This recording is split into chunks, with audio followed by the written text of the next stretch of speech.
Hello student, welcome to VDR study channel. Madam Anand Yadav आप सभी का स्वागत करता हूं। तो चलिए आज हम फिर से क्लास 10th के लिए कुछ ऑब्जेक्टिव लेकर के आए हैं जो आपके बोर्ड के लिए काफ़ी इंपॉर्टेंट है। देखिए आपका पहला क्वेश्चन क्या है। आपका पहला क्वेश्चन है कि किसी अवतल लेंस के लिए फोकस दूरी होती है। किसी अवतल लेंस की जो फोकस दूरी होती है क्या होती है। आपके पास चार ऑप्शन है। ए में है ऋणात्मक, बी में है धनात्मक और सी में है ए और बी दोनों और डी में है इनमें से कोई नहीं। तो आपका सही आंसर हो जाएगा ए।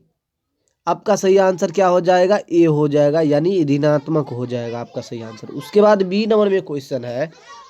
देखिए बी का क्वेश्चन है निम्नलिखित में से कौन सा पदार्थ लेंस के लिए प्रयुक्त नहीं किया जा सकता। यानी ऐसा कौन सा ऐसा पदार्थ है जो निम्न में दिया हुआ है जो लेंस बनाने में कार्य नहीं आता है।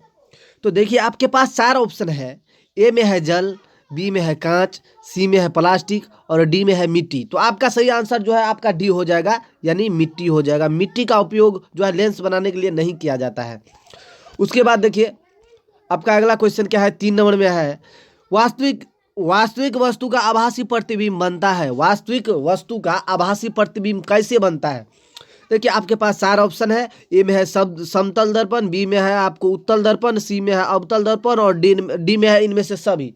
तो आपका सही आंसर क्या हो जाएगा, तो आपका सही आंसर हो जाएगा आपको समतल दर्पण हो जाएगा, समतल दर्पण।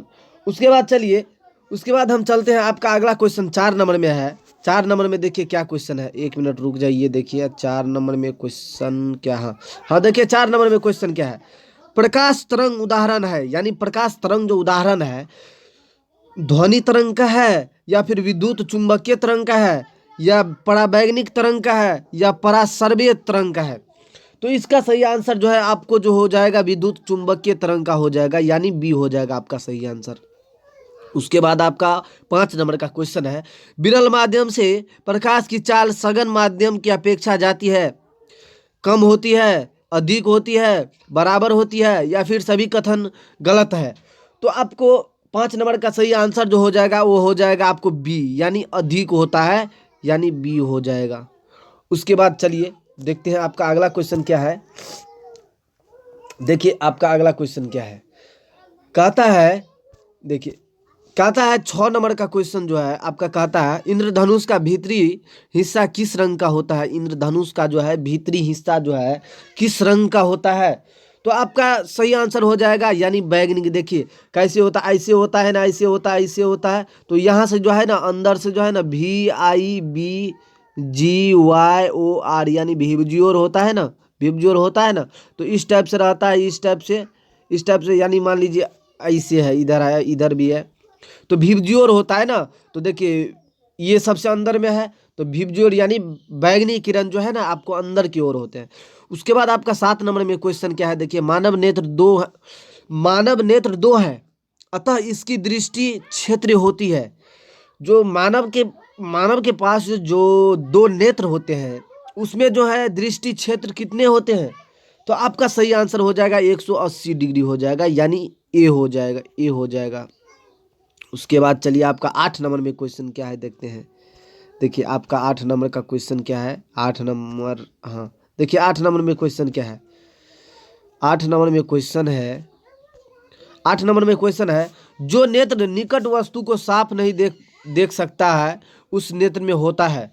जो नेत्र जो है आपको निकट स्थित वस्तु को साफ नहीं देख पाता है तो कौन सा ये जो है मतलब कौन सा दोष हुआ।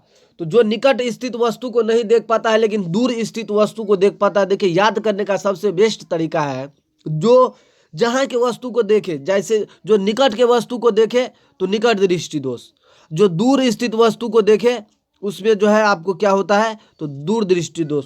तो इसमें क्या कहता है निकट दृष्टि दोष। तो इसका सही आंसर क्या हो जाएगा, तो आपको दूर दृष्टि दोष हो जाएगा, यानी दूर दृष्टि दोष आपका सही आंसर हो जाएगा, ए हो जाएगा। उसके बाद देखिए 9 नंबर में क्वेश्चन है प्रतिरोध का SI मात्रक क्या होता है, यानी रेसिस्टेंस का SI मात्रक क्या होता है। तो आपको 4 ऑप्शन दिया हुआ है। ए में है जूल, बी में है वोल्ट, सी में है ओम और डी में है एम्पियर। तो आपका सही आंसर क्या हो जाएगा, तो ओम हो जाएगा। देखिए ओम का जो प्रतिरोध का ऐसा मात्रक जो होता है ओम होता है, यानी इसका सही आंसर सी हो जाएगा। उसके बाद अगला क्वेश्चन है आपका, अगला क्वेश्चन देखिए, आपका अगला क्वेश्चन क्या है, 1 मिनट, हाँ देखिए ये है आपका अगला क्वेश्चन, 10 नंबर का क्वेश्चन है। कहता है कि देखिए क्या कहता है, विभवांतर किसमें गति प्रदान करने का काम करता है, यानी विभवांतर जो है किसमें गति प्रदान करने का काम करता है। ए में है प्रोटॉन, बी में है इलेक्ट्रॉन, सी में है न्यूट्रॉन और डी में है धारा। तो इसका सही आंसर जो है आपको क्या हो जाएगा, तो इलेक्ट्रॉन में गति प्रदान करने की जो है काम करता है, यानी बी इसका सही आंसर हो जाएगा। उसके बाद देखिए 11 नंबर में कहा था 1 वोल्ट बराबर क्या होता है, 1 वोल्ट बराबर क्या होता है। तो आपके पास 4 जो ऑप्शन है, एक ए में है 1 जूल प्रति सेकेंड, बी में है 1 जूल प्रति कूलम और सी में है 1 जूल एम्पियर और डी में है आपको इनमें से कोई नहीं। तो आपका सही आंसर क्या हो जाएगा, तो आपको 1 जूल प्रति कूलम हो जाएगा, 1 जूल प्रति कूलम हो जाएगा। उसके बाद 12 नंबर में क्वेश्चन है, 12 नंबर में क्वेश्चन, चुंबक के भीतर चुंबकीय क्षेत्र रेखाओं की दिशा होती है, किस दिशा से होती है। ए में है देखिए, ए में है उत्तर ध्रुव से दक्षिण ध्रुव, बी में है दक्षिण ध्रुव से उत्तर ध्रुव और सी में है ए और बी दोनों और डी में है इनमें से कोई नहीं। तो आपका जो सही आंसर क्या हो जाएगा, तो आपका सही आंसर क्या हो जाएगा, दक्षिण ध्रुव से उत्तर ध्रुव की ओर होता है। सही आंसर हो जाएगा बी, इसमें सही आंसर क्या हो जाएगा, बी होगा। उसके बाद देखिए विद्युत चुंबक काम करता है, विद्युत फ्यूज जो है किस चीज में काम करता है। ए में है देखिए धारा के उष्मीय प्रभाव, बी में है धारा के चुंबकीय प्रभाव, सी में है धारा के रासायनिक प्रभाव और डी में है किसी पर भी नहीं। तो आपको 13 नंबर का सही आंसर क्या हो जाएगा, तो धारा के चुंबकीय प्रभाव, यानी ए हो जाएगा सही आंसर इसका। उसके बाद चलिए 13 नंबर का क्वेश्चन है, पृथ्वी के ऊर्जा का सबसे विशाल होता है, पृथ्वी पर ऊर्जा का सबसे विशाल स्रोत है। ए में है लकड़ी, बी में है कोयला, सी में है सूरज और डी में है चंद्रमा। तो इसका सही आंसर जो हो जाएगा आपको क्या हो जाएगा, तो इसका सही आंसर यानी सूरज हो जाएगा, यानी सी हो जाएगा आपका सही आंसर। उसके बाद चलते हैं अगला क्वेश्चन देखते हैं क्या। उसके बाद क्वेश्चन है 15 नंबर में, देखिए 15 नंबर में क्या क्वेश्चन है, देखिए 15 नंबर में क्वेश्चन है आपका, जल विद्युत ऊर्जा किस प्रकार का ऊर्जा होता है, ऊर्जा स्रोत है। क्या कहता है क्वेश्चन, जल विद्युत ऊर्जा किस प्रकार का ऊर्जा स्रोत है। ए में है अनवीकरणीय, बी में है नवीकरणीय, सी में है दोनों और डी में है इनमें से कोई नहीं।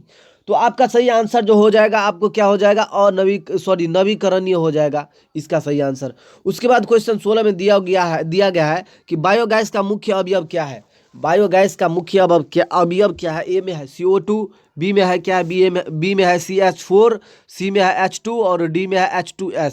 तो आपका सही आंसर जो है बी हो जाएगा, CH4 यानी मीथेन होता है। उसके बाद देखिए आपका 17 नंबर में क्वेश्चन है, निम्नलिखित में से कौन रेडॉक्स अभिक्रिया है। रेडॉक्स अभिक्रिया इनमें से कौन है। तो देखिए रेडॉक्स अभिक्रिया जो है आपको H2 + Cl2 बराबर 2HCl, यानी जब दो अभिक्रिया मिल करके और एक अभिक्रिया बनाते हैं तो जो है उसे क्या कहते हैं, रेडॉक्स अभिक्रिया। इसमें क्या होता है तो टूटता है, देखिए इसमें भी क्या करता है तो टूटबे करता है, इसमें टूटा है पहले से। तो इसका जो सही आंसर क्या हो जाएगा आपको 17 नंबर हो जाएगा, यानी 17 का ए हो जाएगा, 17 का ए हो गया आपको, 17 का ए हो गया। उसके बाद देखिए क्या है, चूना पत्थर को उष्मा देने पर CaO और CO2 प्राप्त होता है, इस अभिक्रिया को कहते हैं, इस अभिक्रिया को क्या कहते हैं। तो इस अभिक्रिया को जो है आपको देखिए आपके पास 4 ऑप्शन है, द्वि अपघटन, संयोजन अभिक्रिया, विभोजन अभिक्रिया, उष्मा क्षेपी। तो आपका सही आंसर क्या हो जाएगा, सी हो जाएगा, आपका सही आंसर सी हो जाएगा। उसके बाद चलिए आपका अगला क्वेश्चन क्या है, देखिए 19 नंबर में आपका क्वेश्चन है। देखिए 19 नंबर में क्वेश्चन क्या है, देखिए 19 नंबर का क्वेश्चन है, देखिए 1 नंबर में, लेड नाइट्रेट और पोटेशियम आयोडाइड के विलयन को मिलाने पर अवयव बनता है, इस अवक्षेप का रंग कैसा होता है। ए में है श्वेत, बी में है भूरा, सी में है नीला और डी में है पीला। तो आपका जो सही आंसर क्या हो जाएगा, ए हो जाएगा, श्वेत हो जाएगा, आपका सही आंसर श्वेत हो जाएगा। उसके बाद चलिए 20 नंबर में क्वेश्चन है, अम्ल या क्षार की प्रबलता की जांच की जाती है। ए में है pH स्केल पर, बी में है लिटमस पेपर से, सी में है गंधीय सूचक से और डी में है इनमें से कोई नहीं। तो आपका सही आंसर क्या हो जाएगा, तो pH स्केल से, यानी pH स्केल से प्रबल क्षार, अम्ल और देखिए यहाँ से मान लीजिए ये परवल स्केल है, इस पर ना मापते हैं ना, देखिए 7 यहाँ पर होता है, यहाँ पर 14 तक होता है, यहाँ पर 0 से चालू होता है। तो इसी पर जो है हम लोग क्या क्या मापते हैं, तो अम्ल क्षारीय और अम्ल, कौन अम्लीय है कौन भस्मीय है और कौन क्षारीय है, इसको मापते हैं। उसके बाद देखिए आपका क्वेश्चन क्या है, आपका क्वेश्चन है, देखिए 1 मिनट रुक जाइए। हाँ देखिए आपका क्वेश्चन क्या है, देखिए आप, तो देखिए आपका अगला क्वेश्चन क्या है, 21 नंबर का क्वेश्चन है। 1 मिनट रुक जाइए, 1 मिनट। देखिए आपका 21 नंबर में क्वेश्चन क्या है, दही में किस प्रकार का अम्ल पाया जाता है। दही में जो है आपको कौन सा अम्ल पाया जाता है, तो लैक्टिक अम्ल पाया जाता है। और देखिए ए में है सिट्रिक अम्ल, ये तो नहीं होगा। देखिए बी में है ऑक्जेलिक अम्ल, ये तो नहीं होगा। तो आपका क्या हो जाएगा, सी हो जाएगा, यानी लैक्टिक अम्ल पाया जाता है। आपका सही आंसर सी हो गया। उसके बाद चलिए 22 नंबर में, C6H6 का आणविक द्रव्यमान होता है। C6H6 का आणविक द्रव्यमान यानी एटॉमिक मास। एटॉमिक मास हम कैसे निकालते हैं, तो देखिए C6 है ना, C6 है, H6 है, तो इसका कैसे निकालेंगे। कार्बन का जो है आपको परमाणु द्रव्यमान निकालना है ना, सॉरी आणविक द्रव्यमान निकालना है ना, मतलब पूरे का C6H6 का। तो सबसे पहले देख लीजिए एटॉमिक मास नंबर कितना होता है इसका। कार्बन का 12 होता है और जो है हाइड्रोजन का 1 होता है। तो 12 छक्का 72, 72 प्लस 6, 72 प्लस 6 यानी 78। तो इसका सही आंसर क्या हो जाएगा, 78 हो जाएगा। हाँ 78 जो है आपको 22 का है, कितना नंबर में है, सी नंबर में है। तो आपका सही आंसर क्या हो जाएगा, 78 हो जाएगा। देखिए आपका सही आंसर क्या हो जाएगा, तो 78 होगा। आपका सही आंसर सी हो जाएगा, सी हो जाएगा, 22 का सी। उसके बाद 23 नंबर क्वेश्चन पर चलते हैं। 23 नंबर का क्वेश्चन कहता है सोडियम कार्बोनेट का अणुसूत्र क्या होता है, Na2CO3। क्या होता है, Na2CO3। तो आपका सही आंसर क्या हो जाएगा, तो ए हो जाएगा। आपका सही आंसर ए हो जाएगा। उसके बाद चलिए 24 नंबर में क्वेश्चन है, निम्नलिखित में से कौन उपधातु है। न धातु न अधातु, क्या कहता है, उपधातु कहते हैं। तो फेरस जो है आपको, फेरस क्या है, फेरस का जो है 2, देखिए क्या क्या होता है, 2 होता है, 8 होता है, उसके बाद फिर जो है 8 होता है, उसके बाद जो है आपको कितना होता है, फिर से 2, 8, 8। तो निम्नलिखित में से कौन उपधातु है, वही ना बोल रहा है। तो आपको जो है 24 का जो है आपको क्या हो जाएगा, तो Sb हो जाएगा, यानी Sb हो जाएगा। उसके बाद 25 नंबर में क्वेश्चन क्या है, देखते हैं। देखिए 25 नंबर में क्वेश्चन है, जब सोडियम हाइड्रोक्साइड जिंक से अभिक्रिया करता है तो कौन सा उत्पादन बनाता है। जब सोडियम हाइड्रोक्साइड यानी NaOH जो है जब अभिक्रिया करता है तो क्या बनाता है। 1 मिनट रुक जाइए, कहाँ थे, हाँ देखिए क्या है, तो देखिए क्या है, तो जब सोडियम, एक,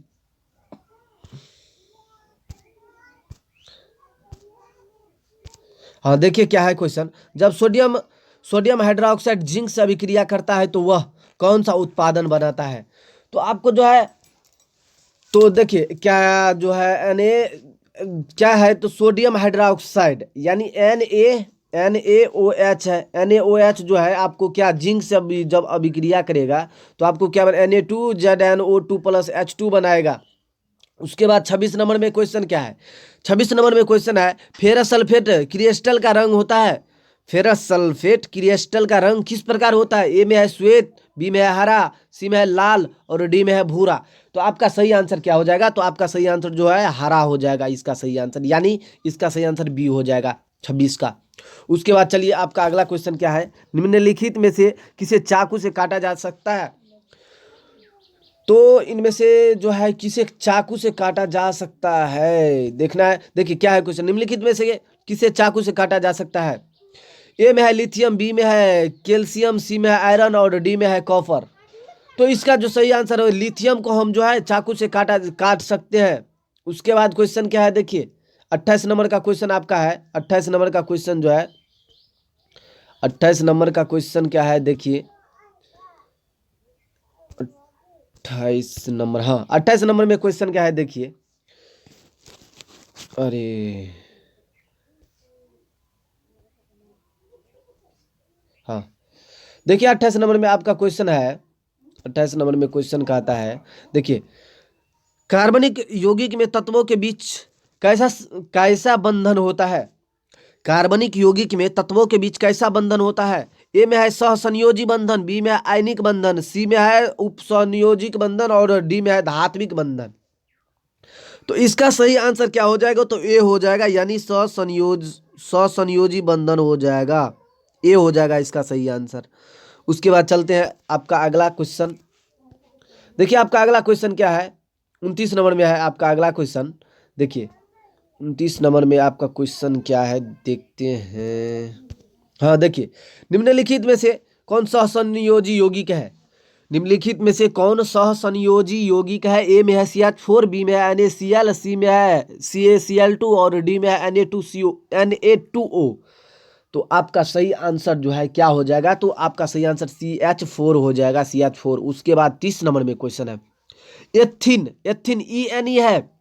ENE जब रहेगा तो CnH2n पर डालेंगे, CnH2n एथिन का क्या कहता है? Methyne, ethyne, ethyne, ethyne, meth, eth, methane, ethane, ethane कहता है ना। तो आपको जो हो इसका क्या हो जाएगा? तो देखिए आपका जो है 30 नंबर का सही आंसर जो है आपको क्या हो जाएगा? सी हो जाएगा। क्या कहता है? Methane, ethane. एथेन जो है 2 होता है, तो CN के जगह पे 2 दीजिए, प्लस 2 गुने N के जगह पे फिर से 2 यदि डालते हैं तो C2H4 होगा ना। तो आपका सही आंसर सी हो जाएगा, सी हो जाएगा। उसके बाद चलिए आपका अगला क्वेश्चन क्या है, देखते हैं। न्यूलैंड के अष्टक सिद्धांतों की मुख्य कमी क्या है? क्या कहता है? न्यूलैंड के अष्टक सिद्धांतों की मुख्य कमी क्या है? देखिए न्यूलैंड के अष्टक सिद्धांतों की मुख्य कमी क्या है? एक में है इसमें केवल 86 तत्व थे, बी में है केवल इसके हल्के तत्व के लिए ही ठीक से लागू हुआ है, और सी में है इसमें अष्टक त्रिक में विभाजित था, और डी में है इनमें से सभी। तो आपका सही आंसर क्या हो जाएगा? तो आपका सही आंसर हो जाएगा यह केवल हल्के, यानी बी हो जाएगा, यह केवल हल्के के लिए ठीक से लागू पाया गया था। तो उसके बाद आपका अगला क्वेश्चन है, शिराए अशुद्ध रक्त पहुंचाता है। शिरा जो है अशुद्ध रक्त कहाँ पर पहुंचाता है? ए में है शरीर के अंग से हृदय की ओर, बी में है हृदय से शरीर की ओर, सी में है हृदय से फेफड़ा की ओर, और डी में है इनमें से कोई नहीं। तो आपका जो सही आंसर क्या हो जाएगा? तो आपका सही आंसर हो जाएगा आपका शरीर के अंग से हृदय की ओर, यानी आपका सही आंसर ए हो जाएगा। उसके बाद चलिए आपका अगला क्वेश्चन 34 नंबर का क्वेश्चन क्या है, देखते हैं। देखिए आपका 34 नंबर का क्वेश्चन क्या है। 34 नंबर का क्वेश्चन है आपका, देखिए मनुष्य में विरिक एक तंत्र का भाग है जो संबंधित है। मनुष्य में जो विरिक है वह एक जो है आपको एक तंत्र का भाग है, वह किससे संबंधित है? एक में है मनुष्य में, बी में है कॉकरोच में, सॉरी एक में है पोषण, बी में है श्वसन, सी में उत्सर्जन और डी में है परिवहन। तो आपका सही आंसर क्या हो जाएगा? तो आपको क्या हो जाएगा? उत्सर्जन के लिए है, उत्सर्जन के लिए, यानी आपका सही आंसर सी हो जाएगा। उसके बाद चलिए 35 नंबर में क्वेश्चन क्या है, खुला परिसंचरण तंत्र किसमें पाया जाता है? क्या कहता है क्वेश्चन कि खुला परिसंचरण तंत्र किसमें पाया जाता है? एक में है मनुष्य, बी में है कॉकरोच, सी में है घोड़ा और डी में है ऊंट। तो आपका सही आंसर क्या हो जाएगा? आपको कॉकरोच हो जाएगा। खुला परिसंचरण किसमें पाया जाता है? तो कॉकरोच में पाया जाता है। उसके बाद देखिए 26 नंबर में क्वेश्चन क्या है। 26 नंबर में क्वेश्चन, निम्नलिखित में से कौन एक उभयलिंगी जंतु है? क्या कहता है? निम्नलिखित में से कौन एक उभयलिंगी जंतु है? ए में है केचुआ, बी में है मछली, सी में है शेर और डी में है बकरी। तो आपका सही आंसर हो जाएगा केचुआ हो जाएगा, यानी आपका सही आंसर ए हो जाएगा। उसके बाद चलिए उसके बाद 37 नंबर में क्या क्वेश्चन है। 37 नंबर में क्वेश्चन है कि मानव में डायलिसिस थैली है। मानव में डायलिसिस की थैली जो है कहाँ पर है? ए में है नेफ्रॉन में, बी में है न्यूरॉन में, सी में है माइटोकॉन्ड्रिया में और डी में है इनमें से कोई नहीं। तो आपका 37 नंबर का जो सही आंसर हो जाएगा क्या हो जाएगा? आपको देखिए 37 नंबर का आपका सही आंसर जो नेफ्रॉन में हो जाएगा, नेफ्रॉन यानी ए हो जाएगा आपका सही आंसर। उसके बाद चलिए उसके बाद हम अगला क्वेश्चन पर चलते हैं। देखिए आपका अगला क्वेश्चन क्या है, किसी भी मादा, देखिए क्या है क्वेश्चन आपका, कितना नंबर है? 38 नंबर ना, 38 नंबर है। किसी भी मादा के क्या कहता है, किसी भी मादा के कौन सा हार्मोन उसके गर्भवती होने का क्या कहता है, एक मिनट रुक जाइए, प्रमाणित करता है। तो एक में है HCG, बी में है HCT, सी में HPL और डी में है HCl।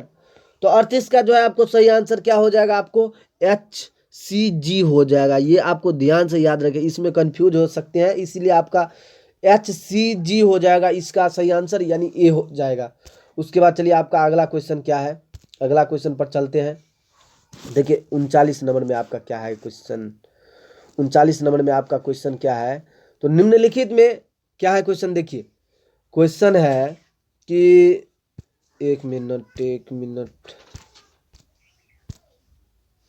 देखिए क्वेश्चन क्या है, क्वेश्चन है, देखिए क्वेश्चन है निम्नलिखित में से प्रकाश की ओर गति करता है, क्या कहता है, निम्नलिखित में प्रकाश की ओर गति कहलाता है, जो प्रकाश की ओर गति होता है क्या कहलाता है। ए में है गुरुत्वानुवर्तन, बी में है वृद्धि, सी में है प्रकाश अनुवर्तन और डी में है परिवर्तन। तो आपका 39 नंबर का जो सही आंसर हो जाएगा आपका प्रकाश अनुवर्तन हो जाएगा, प्रकाश अनुवर्तन यानी सी सही आंसर हो जाएगा आपका। उसके बाद 40 नंबर क्वेश्चन पर चलते हैं। इनमें कौन अलैंगिक जनन की विधि है। ए में है बीजाणु जनन, सी में है मुकुलन, सी में है विखंडन और डी में है इनमें से सभी। तो 40 का जो सही आंसर हो जाएगा आपको सही इनमें से सभी हो जाएगा, यानी डी हो जाएगा सही आंसर। उसके बाद 41 नंबर पर चलते हैं। देखिए 41 नंबर में क्वेश्चन क्या है, 41 नंबर में पुष्पी पौधे में क्या कहता है क्वेश्चन, पुष्पी पौधे में लैंगिक जनन किसके द्वारा होता है, यानी पुष्पी पौधे में जो है लैंगिक जनन जो होता है किस पौधे के द्वारा होता है। एक में है पत्ती के द्वारा, बी में है तने द्वारा, सी में है फूलों द्वारा और डी में है बीज द्वारा। तो आपका सही आंसर क्या हो जाएगा, तो आपका सही आंसर जो है आपको सी हो जाएगा, यानी फूलों के द्वारा हो जाएगा, यानी सी हो जाएगा आपका सही आंसर। उसके बाद चलिए 42 नंबर क्वेश्चन, मनुष्य में कितने जोड़े क्रोमोजोम होते हैं, मनुष्य में कितने जोड़े क्रोमोजोम होते हैं। एक में है आपको 21 जोड़े, बी में है 20 जोड़े, सी में है 23 जोड़े और डी में है 25 जोड़े। तो आपको जो है क्रोमोजोम यानी क्या होता है क्रोमोजोम, तो इसमें जो है आपको क्या हो जाएगा, तो 23 जोड़ी क्रोमोजोम होते हैं, यानी 46 होते हैं क्रोमोजोम। तो आपका सही आंसर यानी क्रोमोजोम इस गुणसूत्र होता है, तो आपका सही आंसर सी हो गया, यानी 42 का सी आंसर सही है। अब तो आपका अगला क्वेश्चन देखते हैं। चलिए आपका अगला क्वेश्चन क्या है, 44 नंबर का क्वेश्चन क्या है देखते हैं। अब देखिए 44 नंबर में क्या क्वेश्चन है, सॉरी 43 नंबर हुआ, नहीं 43 नंबर नहीं हुआ, 43 नंबर क्या कहता है, लिंग निर्धारित के लिए कौन सा क्रोमोजोम उत्तरदायी है। एक में है ऑटोसोम, बी में है लिंग क्रोमोजोम, सी में ए और बी दोनों और डी में है इनमें से कोई नहीं। तो आपको 43 नंबर का जो सही आंसर हो जाएगा आपको लिंग क्रोमोजोम हो जाएगा, लिंग क्रोमोजोम यानी सही आंसर जो है आपको बी हो जाएगा। उसके बाद 44 नंबर पर चलते हैं, एक मिनट 44 नंबर पर चलते हैं। देखिए 44 नंबर में क्या है क्वेश्चन, 44 नंबर में जो है क्वेश्चन, निम्नलिखित में कौन मैदानी परिस्थिति तंत्र को निरूपित करता है। ए में है घास, हिरन, बाघ। देखिए घास जो है आपको हिरन खाता है, हिरन को बाघ खाता है। देखिए इसमें है, ए में है, बी में है घास को ग्रास होपर खाता है, ग्रास होपर को मेढक खाता है, मेढक को सर्प खाता है, सर्प को गीद खाता है। और जो है सी में देखिए, सी में क्या है, घास को जलीय कीट खाता है, जलीय कीट को मछली खाता है, मछली को सारस खाता है, ये भी सही है। तो इनमें से सभी हो जाएगा सही आपका आंसर, यानी डी हो जाएगा, 44 का डी हो जाएगा। उसके बाद चलिए क्या कहता था, निम्नलिखित में से कौन मैदानी परिस्थिति तंत्र को निरूपित करता है। तो इनमें से सभी यानी डी हो जाएगा आपका सही आंसर। उसके बाद देखिए उसके बाद क्वेश्चन क्या है, तो उसके बाद क्वेश्चन है 45 नंबर में, सौर ऊर्जा किस रूप में हरे पेड़ पौधे में संचित रहता है। क्या कहता है, देखिए क्वेश्चन क्या कहता है, एक बार अच्छे से देखा जाए। देखिए एक बार अच्छी तरीके से देखा जाए, समझना है। देखिए सौर ऊर्जा किस रूप में हरे पौधे में संचित रहता है। एक में रासायनिक ऊर्जा, बी में उष्मीय ऊर्जा, सी में है, एक मिनट यार क्या होता है, हाँ देखिएगा ध्यान से, देखिए एक में क्या है रासायनिक ऊर्जा, बी में है उष्मीय ऊर्जा, सी में है मेटाबॉलिज्म और डी में है इनमें से कोई नहीं। तो आपका जो सही आंसर क्या हो जाएगा, आपका सही आंसर हो जाएगा रासायनिक ऊर्जा, रासायनिक ऊर्जा में होता है। उसके बाद देखिए क्वेश्चन क्या है, ओजोन के एक अणु में कितने परमाणु होते हैं। क्या कहते हैं, ओजोन के एक अणु में कितने परमाणु होते हैं। तो आपका जो सही आंसर हो जाएगा आपका 3 हो जाएगा, ओजोन के एक अणु में 3 परमाणु होते हैं। इसको आप ध्यान से रखिएगा, अब की बार फिक्स है बोर्ड में ये क्वेश्चन आने का। उसके बाद देखिए 47 नंबर में क्या क्वेश्चन है, 47 नंबर में क्वेश्चन क्या है, देखिए 47 नंबर का कुछ, पर्यावरण को बचाने के लिए 3 प्रकार के आर का उपयोग किया जाता है। इसका मतलब क्या होता है? कम उपयोग, बी में पुनः चक्रण, सी में पुनः उपयोग, डी में इनमें से सभी। तो 47 का जो सही आंसर हो जाएगा आपको डी हो जाएगा, इनमें से सभी हो जाएगा, मतलब 3R का मतलब। उसके बाद हम चलते हैं 48 नंबर क्वेश्चन पर। देखिए आपका 48 नंबर का क्वेश्चन क्या है? केरल में सुरंगम क्या है? केरल में जो सुरंगम है वो क्या है? ए में है वन का संरक्षण, बी में है आदिवासियों का संरक्षण, सी में प्राचीन जल संग्रह का संरक्षण, और डी में इनमें से कोई नहीं। तो आपका जो सही आंसर हो जाएगा प्राचीन जल संग्रह की संचरण हो जाएगा, यानी सी आंसर सही हो जाएगा। तो यहाँ पर अब मैं अपना वीडियो को लास्ट करता हूँ। यदि अभी तक आप मेरे चैनल को सब्सक्राइब नहीं किए हैं तो प्लीज़ मेरे चैनल को सब्सक्राइब कर दें, ताकि यदि मैं अपना नया वीडियो लेकर के आऊँ तो आप पर नोटिफिकेशन जाए। थैंक्स, धन्यवाद।